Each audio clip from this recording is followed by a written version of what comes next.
Bonjour à tous et bienvenue dans Ça bouge en Lyon. J'espère que vous allez bien, il fait froid dehors, restez à l'intérieur et regardez notre émission. On est parti.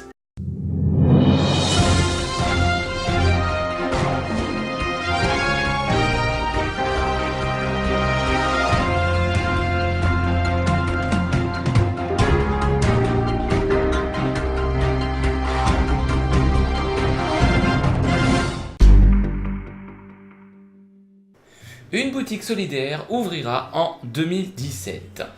L'antenne jovénienne du Sec Ours catholique, chaque année plus sollicitée, va transformer son vestiaire en boutique solidaire dès 2017. Une borne pour un village branché. La borne de recharge des véhicules électriques est opérationnelle. Les voitures électriques peuvent désormais recharger leur batterie à essence, de même que les deux roues, vélos ou scooters. La Poste, des premiers facteurs à nos jours. L'historique de la Poste des premiers facteurs à nos jours. Une exposition sur la Poste d'hier à aujourd'hui a été organisée samedi et dimanche à la salle socioculturelle de Méry-la-Vallée. Le public a pu découvrir des costumes de facteurs d'antan prêtés. Le studio de l'école de musique inauguré. Le studio d'enregistrement Melvin de l'école de musique intercommunale inauguré. Une effervescence inhabituelle régnait samedi à l'école de musique intercommunale implantée à Brinan-sur-Armançon. Cidre, châtaigne grillée et soupe aux choux. La place de Volgré a été en pleine effervescence dimanche dernier. Le comité d'animation de Volgré a organisé sa 15e fête de la pomme et de la châtaigne. 4 pêcheurs de Troyes vainqueurs. L'Union des pêcheurs de compétition UPC du Florentinois a organisé dimanche une manche éliminatoire du concours sans sas.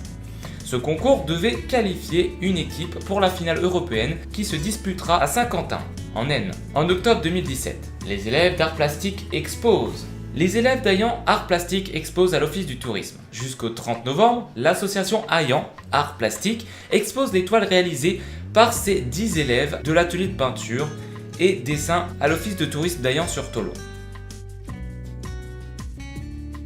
Vous voulez apparaître dans l'émission? N'hésitez pas à nous contacter avec sabouchedanslyon@gmail.com. Et on commence par un concert, le 20 novembre à 15h, Harmonie Municipale de Tonnerre, tandem franco-espagnol. Rendez-vous donc à la salle polyvalente de Tonnerre. La bourse aux jouets et de vêtements. L'USJ Basket organise sa première bourse aux jouets. Ce sera dimanche 20 novembre de 8h à 17h, sous le marché couvert à Joigny. L'entrée est libre pour les visiteurs, 2 € le mètre linéaire pour ceux qui veulent participer. Et on va encore parler de Champvallon, on en parle beaucoup. Ils organisent leur 2e loto, dimanche 20 novembre à 14h, salle culturelle de Champvallon. Ouverture des portes à 13h, de nombreux lots, comme le matériel image son, hi-fi informatique, jeux, jouets, équipements de cuisine, etc. 4 € le carton, 35 les 12 cartons. Vous aurez une buvette et une restauration sur place. Noël approche à grands pas, donc on va vous proposer un shopping de Noël. Le 23 novembre, de 9h30 à 18h. Chocolat, café, thé, maquillage, lingerie, bijoux, parfums, prêt-à-porter et accessoires, etc. Animation pour les petits, maquillage, 1 €.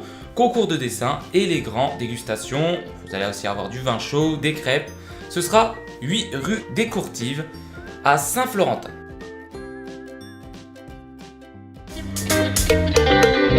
La météo avec Météo 89, les prévisions. Dimanche après-midi, la couverture nuageuse reste très épaisse ce dimanche après-midi. De petites pluies sont encore envisageables, notamment en allant vers l'est de Lyon. On attend au final un cumul sur la journée compris entre 1 et 3 mm. Les températures n'évoluent pas beaucoup.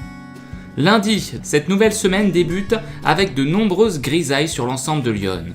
Celles-ci ont souvent beaucoup de mal à se dissiper en journée. Cependant, l'est du département semble mieux exposé pour apercevoir le soleil. Mardi, après un beau début de journée, le ciel sans nuages assez rapidement par le Sénonais et le Gâtinais.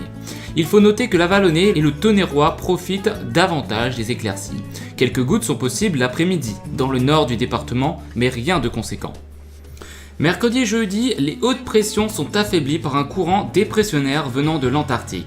Les précipitations sont à prévoir pour les 2 journées. Les températures poursuivent leur hausse. Vendredi et samedi, les temps restent agités et perturbés avec l'arrivée de nouvelles perturbations. Celle de samedi serait assez active et pourrait nous apporter un arrosage conséquent. On vous propose, dans cette découverte iconaise, de découvrir les caves de Bailly. Magasin, village, recettes, la découverte iconaise est là pour vous.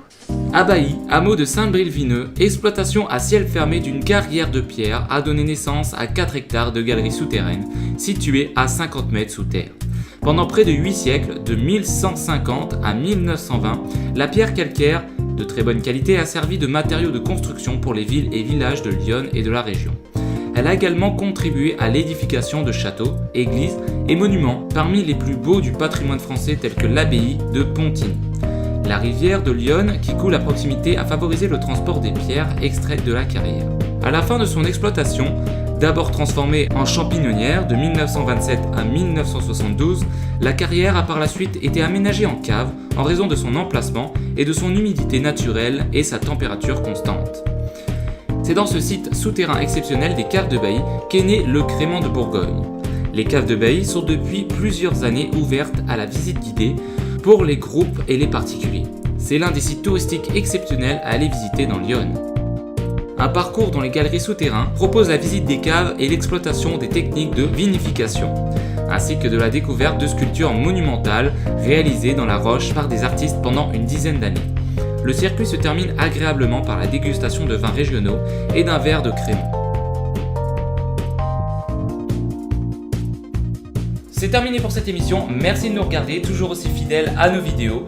On se retrouve le week-end prochain pour une nouvelle, je vous souhaite une très bonne journée, une très bonne semaine, à très bientôt.